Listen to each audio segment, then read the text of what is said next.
Please, let's be seated.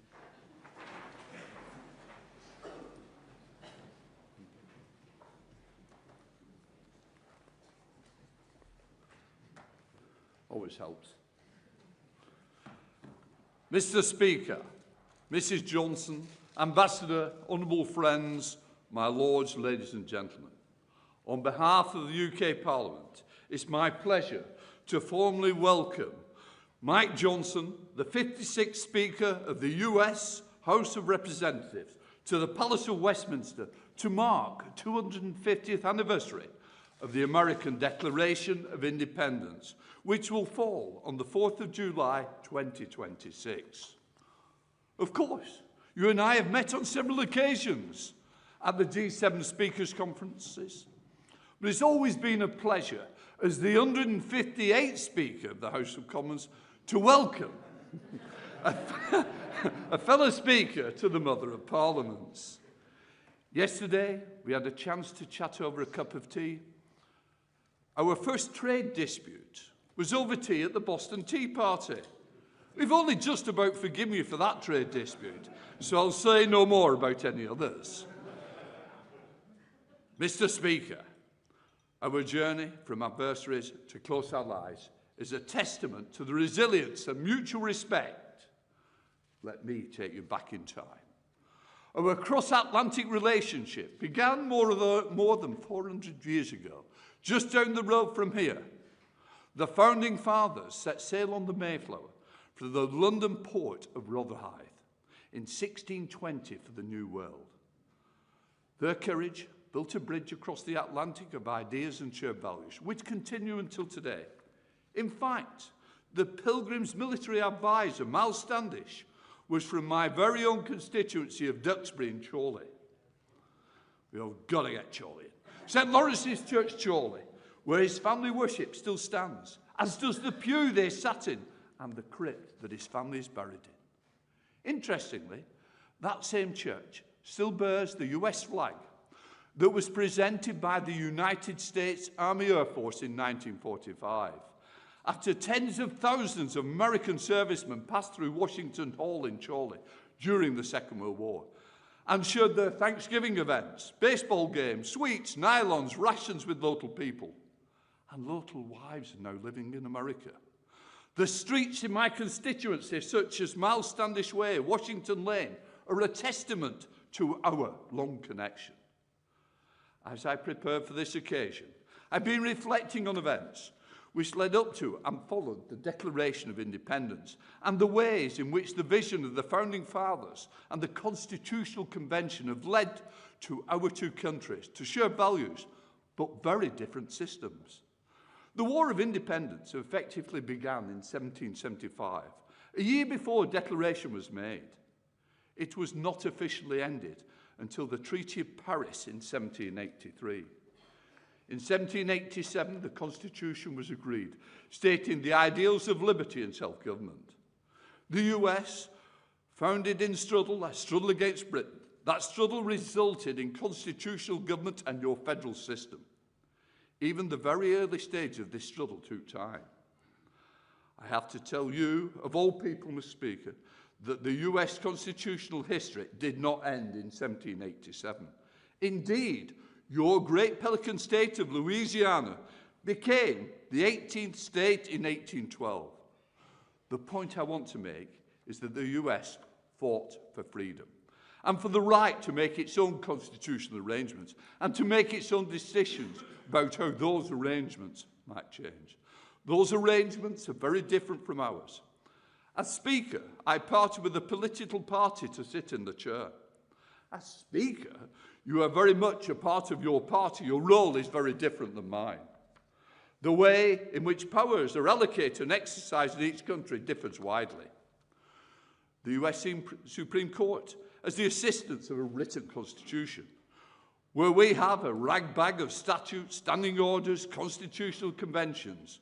But we do have a Supreme Court too. But the difference between us should not hide deep similarity.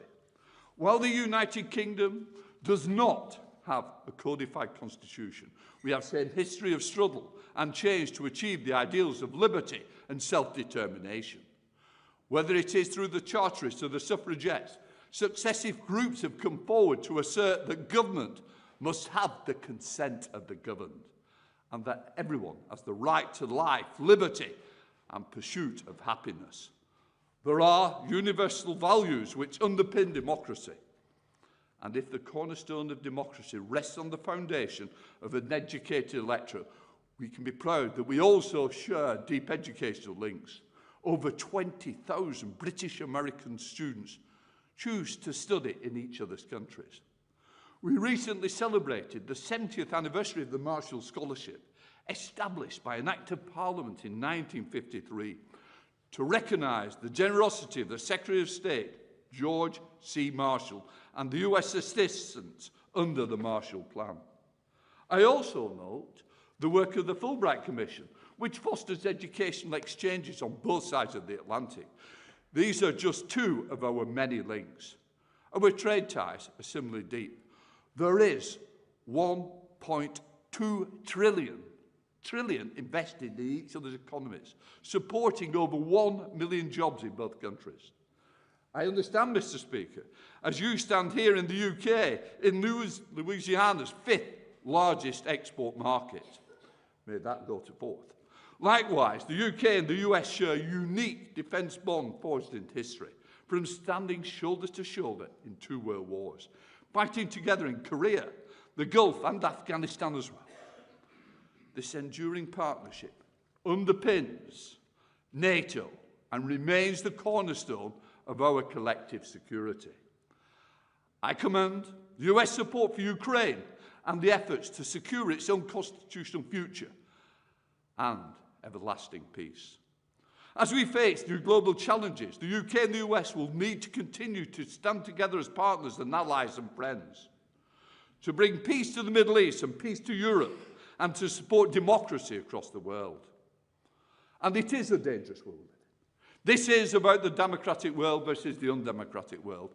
We must not allow the undemocratic world to gain even more ground they have already. We must fight the values of democracy across the world through peace and conversations. Let us go back 50 years. Her late Majesty, Queen Elizabeth II, made a historic visit to Philadelphia to mark the bicentenary of America's independence. That visit, described by Her Majesty as a joyous celebration of British-American friendship.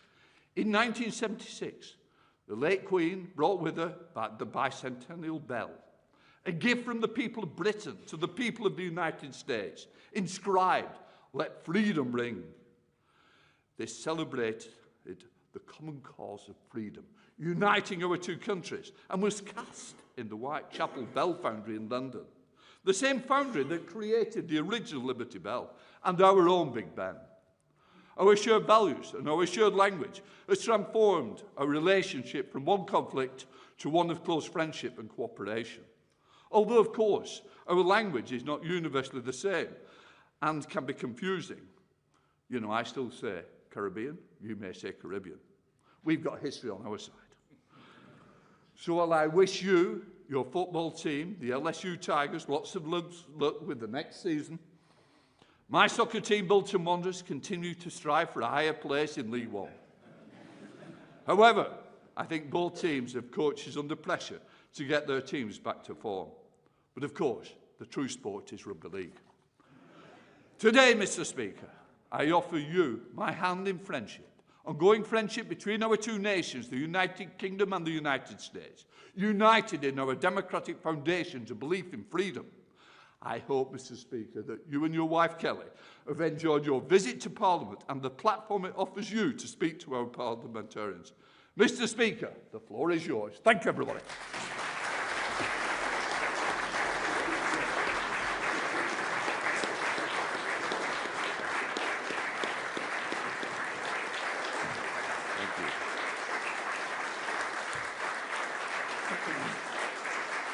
Thank you.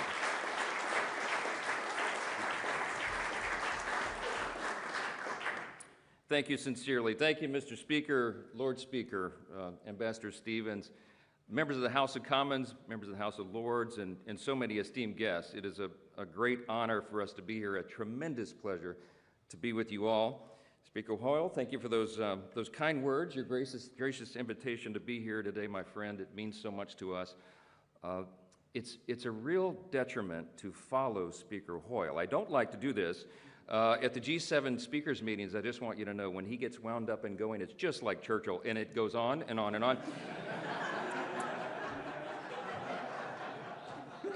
And I try to speak before him at all times. I don't want to follow, but really, really grateful to be here. He has become a dear friend, and all of you, we've met so many great friends. My wife Kelly and I are truly touched by how warmly we've been received here, and having met so many of you in the past couple of days, we walked away with this sense that we do have close and dear friends here across the pond, and we have this shared heritage, and we treasure that.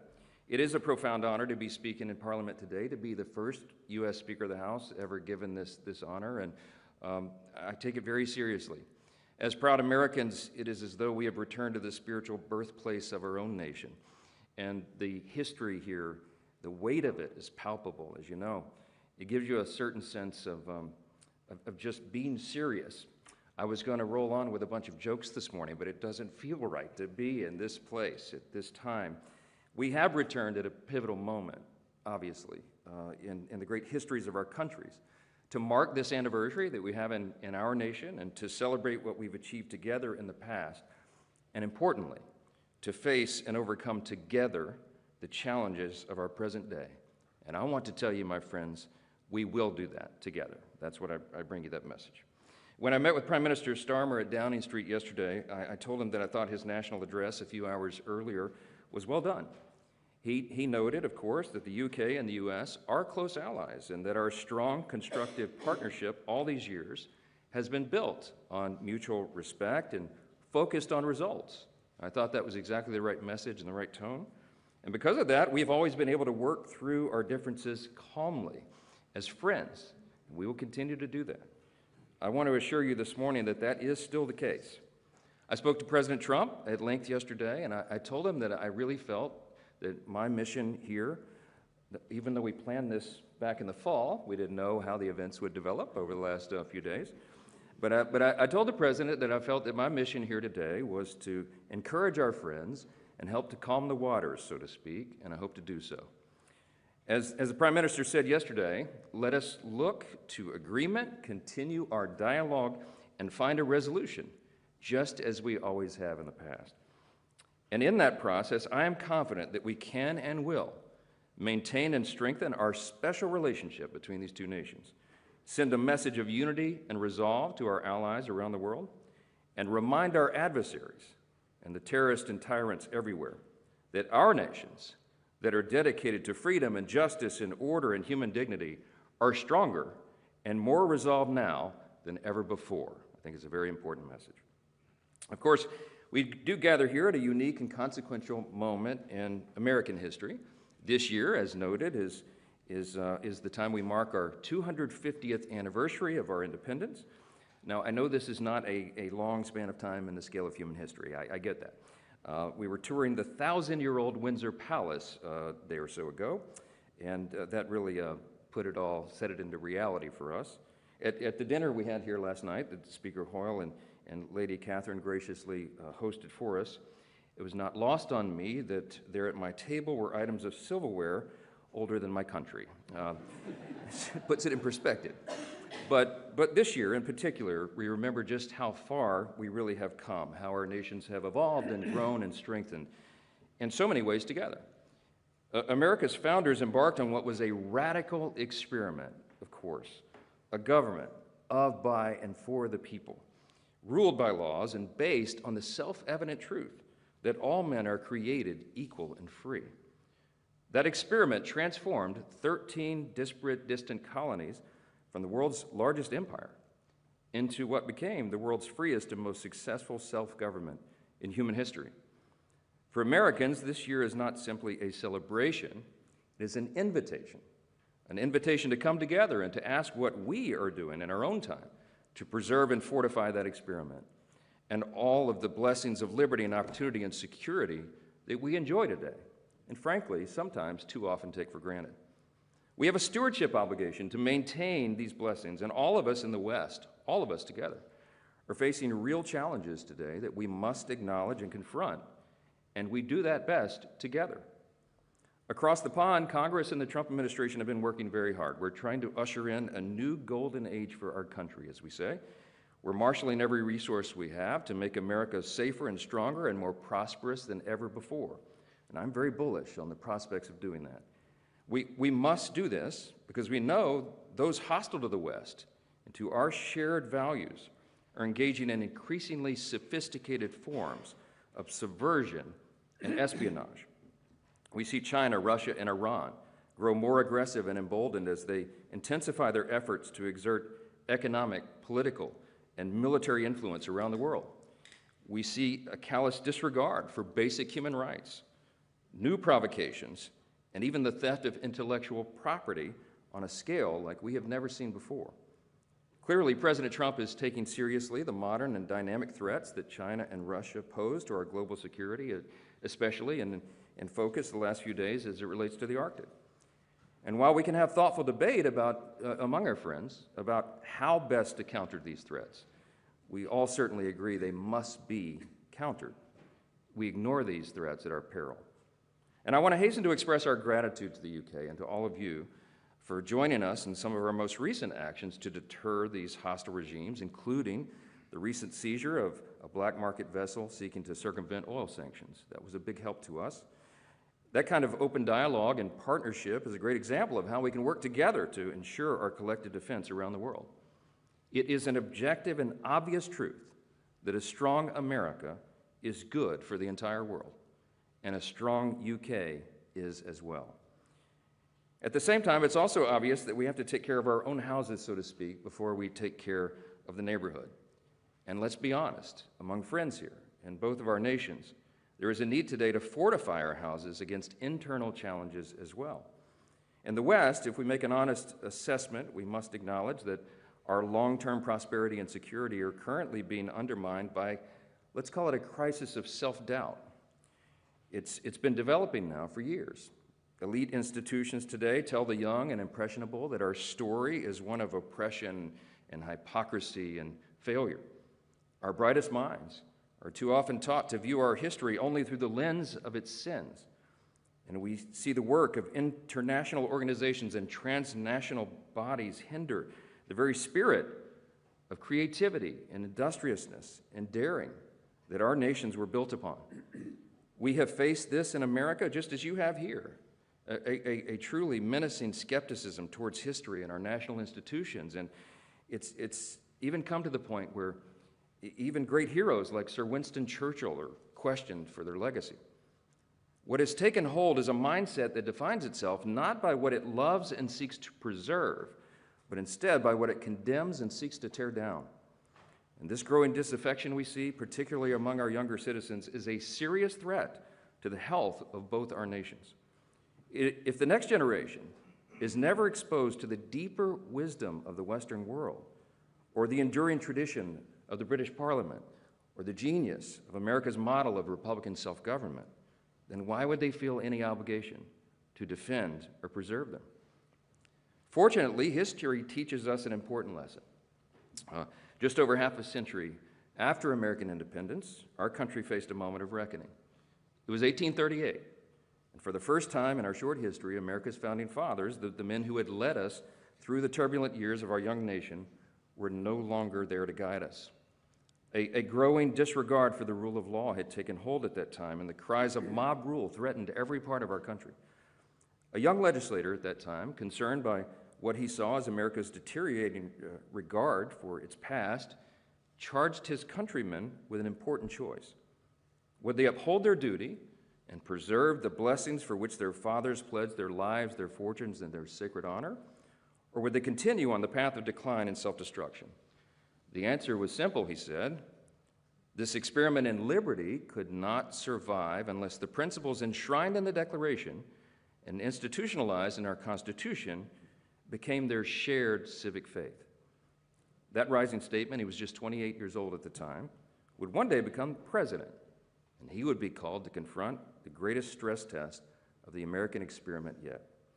His likeness stands just a few feet away from here, where we're gathered today, watching over Parliament Square. Abraham Lincoln, of course, wisely understood that the philosophy of the schoolroom in one generation is the philosophy of government in the next. He knew that our national renewal would not come from repudiating our past, but rather from renewing and recommitting to our best principles, to appealing to the better angels of our nature. The struggle of Lincoln's time shows us that though America may be 250 years old, the question of how best to steward this grand experiment has always been with us. And age-old questions require age-old wisdom.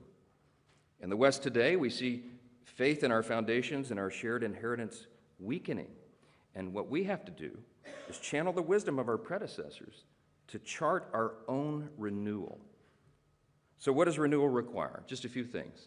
Well, first, it requires remembrance. This is a biblical admonition, in fact. We're to remember our blessings and from where we came. And the great British philosopher G.K. Chesterton warned, every high civilization decays by forgetting obvious things. Things like the dignity of the individual, the stabilizing role of the family, the human yearning for meaning and purpose, and the indispensable relationship between freedom and virtue. In short, we have to remember our foundations, and we have to describe what they are, because the generation behind us seems not to understand this. As Chesterton observed, America was founded on a creed that was set forth, he said, with dogmatic and theological lucidity in the second paragraph of the Declaration of Independence.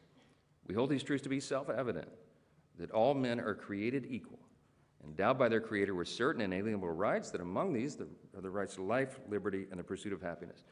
That profound acknowledgement of obvious and undeniable truth shook the foundations of Western democracy and with it the course of human history. Our founders recognized that all of us are made in the image of God, and because of that, every single person has inestimable dignity and value. And our value is not related in any way to the color of our skin or what town or village we hail from, what our talents are, etc. Our value is inherent because it is given to us by our Creator. We built an entire nation upon that premise. And just as our citizens are endowed with God-given and unalienable rights, all nations and all people should adhere to the obvious laws of nature and of nature's God, as our documents say.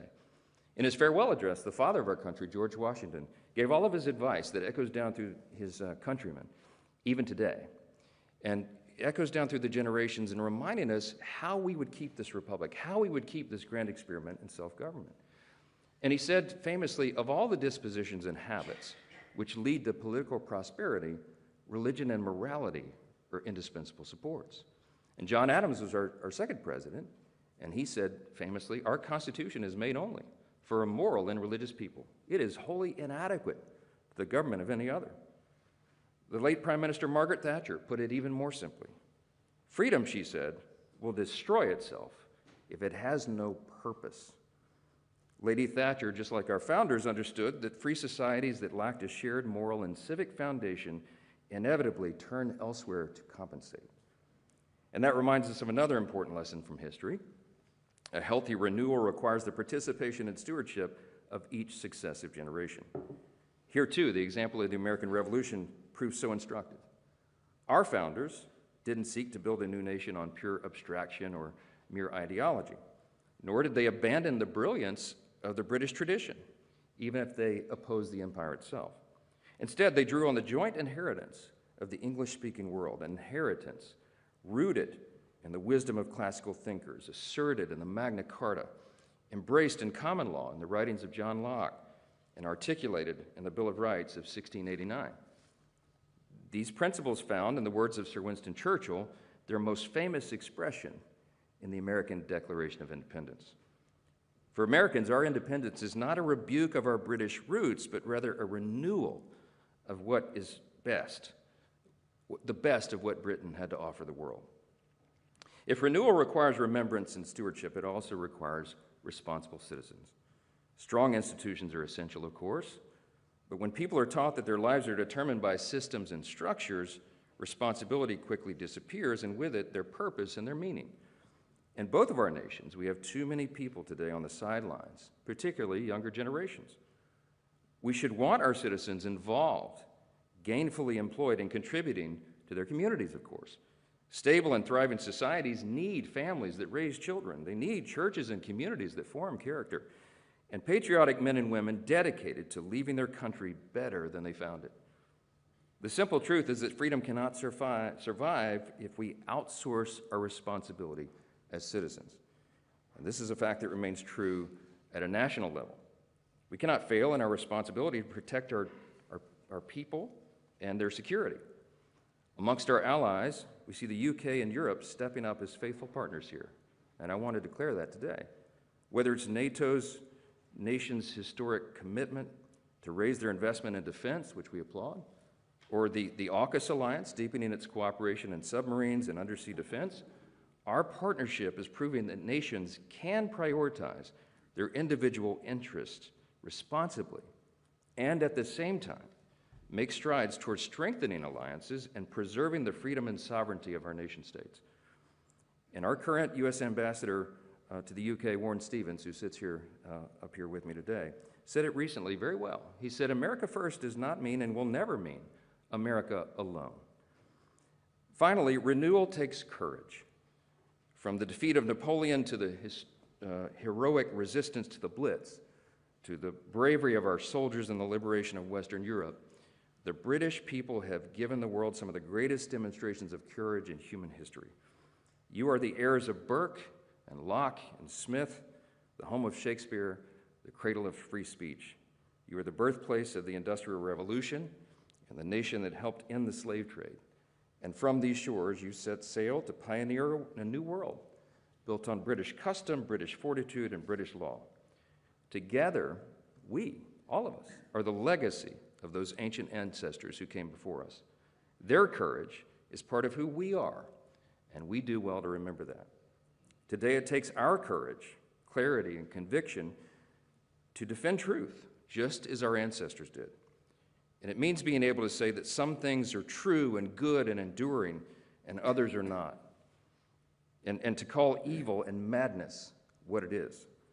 It means repairing what we see in clear disrepair, from restoring, for example, secure borders that protect from the real and measurable harms of mass uncontrolled migration, to pushing back on policies that erode our citizens' most basic liberties, especially the fundamental freedoms of speech and conscience. History teaches us we can never go down the road of censoring and silencing unpopular opinions because liberty is kept alive in the free marketplace of ideas. History further teaches us that the best solution to the problem of free speech is always more speech.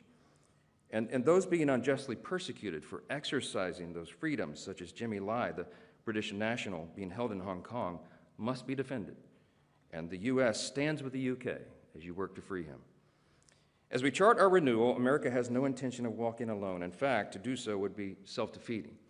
More than ever before, we need the British people to be great and proud and patriotic, and you are. To work in close concert with us as partners and friends, and to defend the security of the Western world. That means secure borders. It means, obviously, serious investments in our shared defense and maintaining strategic strongholds around the world. And we will figure this out together. But again, the surest way that we protect a special relationship long-term is by renewing and recommitting to our foundational principles. As Churchill taught us, the strongest alliances are between kindred countries of kindred principles. What has always set us apart from the rest of the world, our commitment to liberty, our pursuit of excellence, our desire to put faith and family at the center of our lives, these are things that distinguish the free world from regimes that trample on the most basic principles of democracy and human dignity. While the West is not without its flaws, our greatest strength has always been our faith in human progress and our capacity for self-correction. Strong and lethal militaries matter, robust and thriving economies matter, but they mean little if we forget what we're fighting for. Churchill understood that the fate of the West would ultimately be decided not on the battlefield, but in the hearts and minds and souls of its people. And Ronald Reagan saw this a generation later. When he came to Parliament at the height of the Cold War, the first U.S. president ever to do so, his message was clear. He said the free world would prevail against the scourge of communism only if it recovered its confidence and resolve in itself. And today, I believe we stand at a similar moment. Together, our strength is real, and the fate of the free world rests on our will to defend and preserve it. Today, ultimately, our renewal depends on whether we, as leaders and citizens, equip the next generation, whether we arm them with the confidence to articulate the ideals of the West and the will to defend them, not to shrink into national reluctance, but to stand strong in national pride. Because our countries really do have an unparalleled heritage of achieving good and advancing mankind, both individually and in this trusted partnership. Thankfully, our special relationship has always proven much more powerful and enduring than the enemies we face. Together, we represent a common history and heritage, and the greatest, most free, most prosperous, most successful, and benevolent civilization the world has ever known. And it will endure only as long as we reject, decline, and recommit to our foundations. I'll leave you with the thought of Ronald Reagan one more. He said, freedom is never more than one generation away from extinction. We didn't pass it to our children in the bloodstream. It must be fought for, protected, and handed on. And just like all things, great civilizations don't defy the laws of gravity. They rise and fall with the individual actions of each individual generation. So today, my friends, we have great reason for hope. Today, I see the UK with renewed sovereignty and self-determination. I see our European allies with an advantage over our adversaries in economic power, and most importantly, in spirit. I see younger generations rejecting the indulgence of self-interest and embracing pursuits of greater importance and higher purpose. And I see those who cherish the lessons of Churchill and Lincoln, who are ready to offer this age heroes of their own. With the right choices and the right leadership, we can chart our renewal, and we can seize the great moment together if we truly seek it and fight for it. Thank you again for this profound honor. God bless you all. God bless the United Kingdom, and may God bless the United States of America. Thank you.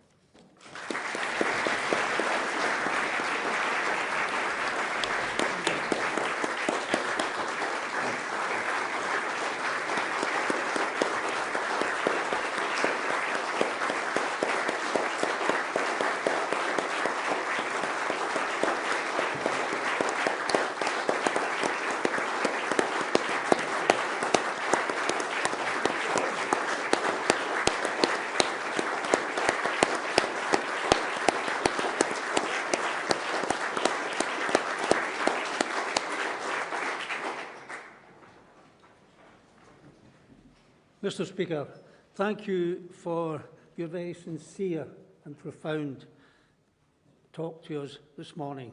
It is a pleasure to receive such kind remarks, and you've given us much thought to consider in Parliament as in Congress. It is through free debate and discussion that we bring democracy to life and address the issues of real concern to our citizens. I would also like to highlight that you're making this visit to us in this important anniversary year, that we now approach the 250th anniversary of the signing of the US Declaration of Independence, causes us to reflect on how our relationship has changed and indeed improved since the 4th of July 1776. With our two countries' relationship, whilst it began in conflict, over time we have rebuilt trust and developed one of the world's closest and most enduring partnerships. The special relationship we know and celebrate today is based on our shared values of democracy and the rule of law, and built on defence and security cooperation. Our bond was strengthened when indeed we did stand shoulder to shoulder throughout two world wars, the Cold War, and fought together to combat terrorism. Our transatlantic alliance has kept the free world safe for generations, and we applaud the United States for its commitment to peace. I commend American efforts to maintain the ceasefire and work towards a lasting peace in the Middle East, and to end the illegal invasion of Ukraine. Our economic, trade, and cultural ties run just as deep. Your visit is an opportunity to celebrate our parliamentary links as we remind the world of the critical importance of democracy and the rule of law. The warmth of a UK-US relationship is of great importance to all our members, and our engagement with the United States is of the highest concern to members of both Houses of Parliament. The House of Lords International Relations and Defence Committee is currently undertaking an inquiry into our future relationship with the United States. They are sorry not to see you here today because they are in the US right now. Maybe you will bump into them when you get back. And we have the British-American Parliamentary Group, which forges valuable ties between our two legislators, in which I was an active member in the past. And through that, I gained many insights from my visits to the United States and meetings with your colleagues. It is as much a pleasure to hear the lyrical accent of Louisiana in this place as it was surprising to senators and congressmen to hear the dour Scottish tones of my hometown, Dumbarton. But the name Dumbarton, however, may not be unfamiliar to those who work in Washington, D.C.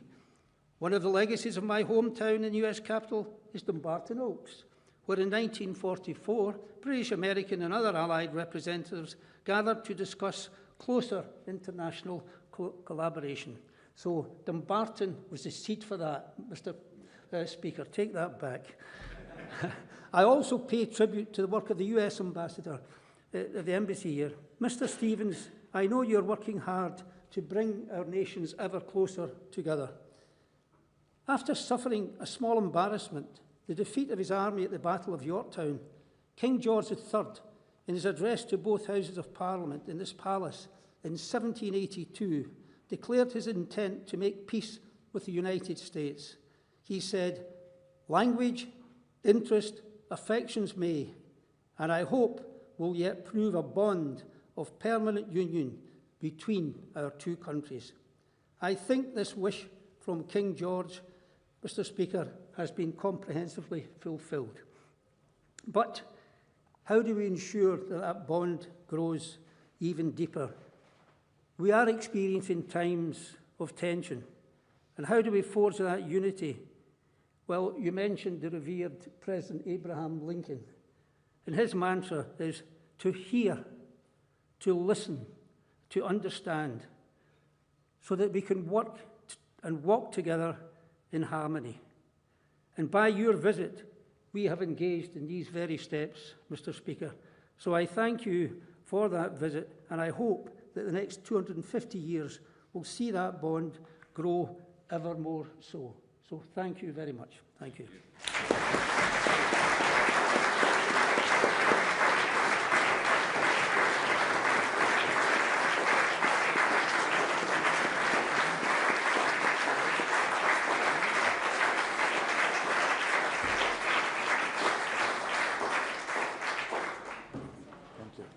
Thank you, Rob.